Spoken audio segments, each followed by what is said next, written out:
le mot « rejet ». Il évoque des émotions profondes, une vérité universelle, ce vide dans la poitrine, la douleur de se sentir insuffisant, la tentation de douter de soi-même. Mais écoute bien, guerrier, le rejet n'est pas une fin, c'est un commencement.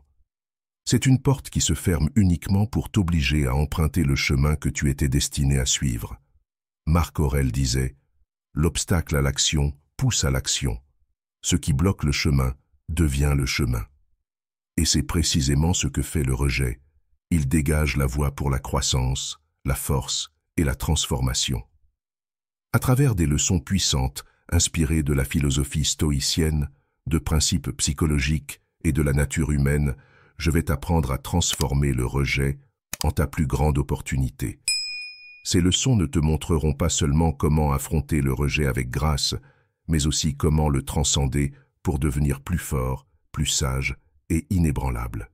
Avant de commencer, pense à aimer cette vidéo et à t'abonner à la chaîne Guerrier, car chaque homme désireux de maîtriser ses émotions et de surmonter les tumultes de ce monde a besoin d'un guide.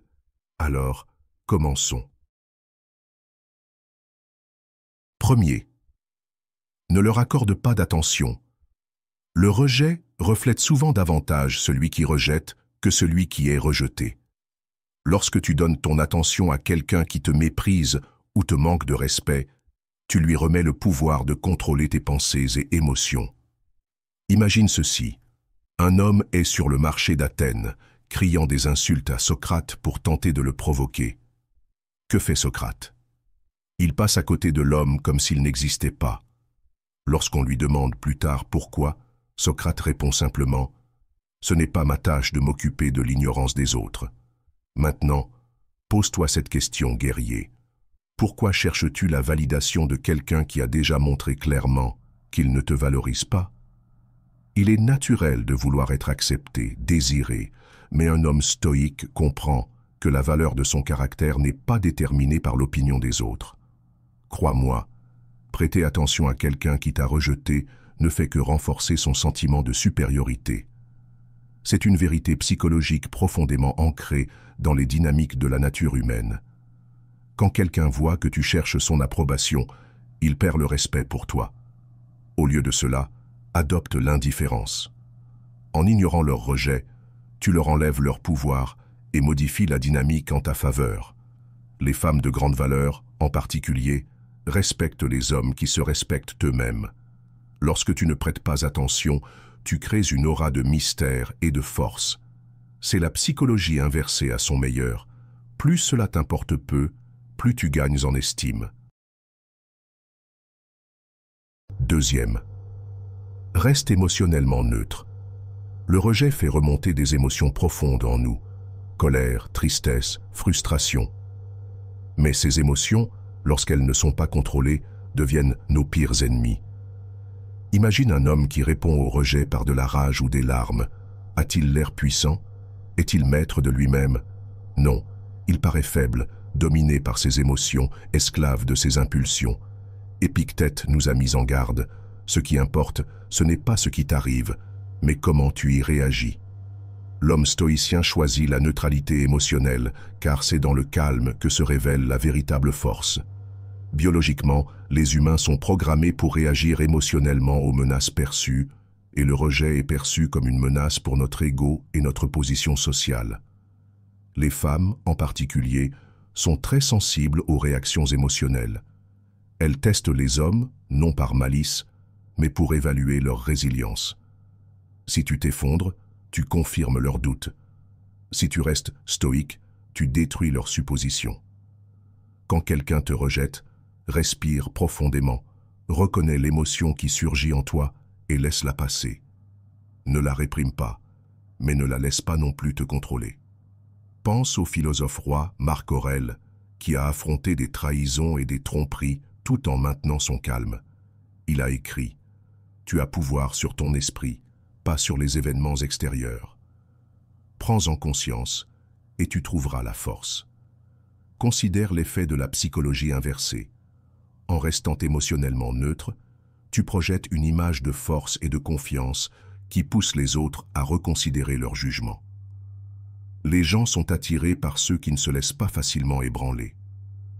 Les femmes, surtout celles de grande valeur, respectent les hommes capables de naviguer dans la turbulence émotionnelle sans perdre leur équilibre. Troisième, prouve-leur qu'ils ont tort. Le rejet véhicule souvent un message implicite. Tu n'es pas assez bon. Mais est-ce vraiment vrai, ou est-ce leur incapacité à reconnaître ta valeur? L'homme stoïcien ne se plaint pas et ne perd pas d'énergie à essayer de convaincre les autres par des mots. Il prouve sa valeur par ses actions. Marc Aurèle a écrit « Cesse de perdre du temps à débattre sur ce que doit être un homme bon. Sois-en un. » Ce principe s'applique au rejet. Tu n'as pas besoin de leur dire qu'ils avaient tort. Tu dois le leur démontrer. Ils s'améliorent et réussissent. Quand quelqu'un te rejette, il s'attend souvent à ce que tu t'effondres, que tu cherches son approbation, comme un chien quémandant des miettes. Mais un homme stoïcien n'est pas un mendiant.